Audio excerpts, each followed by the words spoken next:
All right, what is going on, guys? Welcome to Ryan's Radar Free Chart Analysis. So, yesterday we had some interesting adaptations, and I didn't obviously mention this in any of the free groups because I have my elite chat that I speak with. But the overall bias for EU and GU that we had yesterday was that we wanted to see stop hunts high and ultimately see potential drops back down because we utilized this area as a nice M formation and then the drop. Same thing for GU here. We had the nice M formation drop, which led to a potential MAAW setup. But uh, as the time continued on throughout the night going into the London session, I noticed that I don't think we're going to see these prices drop yet. I think these prices are going to really decide to push up to the higher areas of the initial move down from Friday, and then from there we might see it potentially push up even farther, right?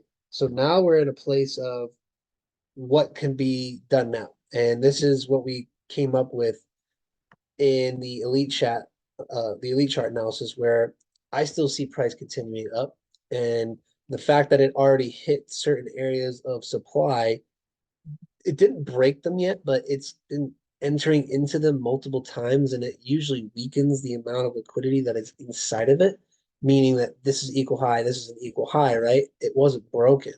And I do believe if we look at the daily here, you'll see that price actually wants to continue. And one thing I mentioned in the elite chat was that this setup right here that you see, that is a continuation pattern all day. Now, doesn't mean it's going to go straight up from here, but what it does usually point out to is a continuation up to the next areas of supply. So you have that big bullish candle, you have this bearish candle right here that drops but doesn't take out the low of the bullish candle right here, leaving it to be a potential pullback candle, or what I call a hesitation candle, that leads to price pushing up even farther, and this top of the wick and bottom of the wick of this bearish candle becoming future demand, meaning price goes up and eventually comes back into it, retests it, and goes back up again. So we have a very good, in my opinion, a good confluence of sequences that are adding up to make this be a nice area for price to push through. So the only thing we have to figure out right now is, where does price want to go before it decides to go back up? We're inside of this pattern right now, and we talked about having it drop down. It's going to drop down to this 15 minute, this 15 minute, this 15 minute. And I can tell you that when you match up 15-minute areas or other demands, other time frame demands, with previous highs and lows of days, or just lows of days and highs of days in general, that adds a nice little add of confluence for that area being a nice zone. So we could see price drop all the way down and then ultimately go right back up again. So we just got to be patient and see how it plays out. Same thing going on for GU, right? I do believe we will see prices decide to continue upwards.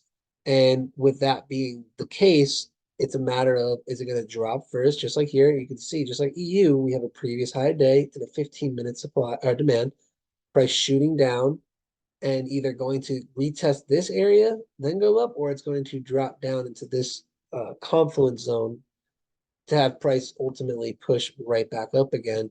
And if you want, you could take security measures by, if you decide to buy it, if it drops down here, you have the recent high, or you can take it to, because we have a 4 hour and a 15 minute, these zones are already tested and touched. Now you have 1 hour and 4 hour zones here. So I think we're going to see a price break up to break this structure to then touch these supply points as the next area of interest that price is going to go to and eventually do some other reaction. So just be careful. Obviously, we also have news tomorrow at 1 o'clock in the morning. We have the GBP news. So I'll show you here. Right here, 1 a.m. Central Time, which is 2 a.m. Eastern. We have high impact news along with a bunch of other low impact news and a couple mediums.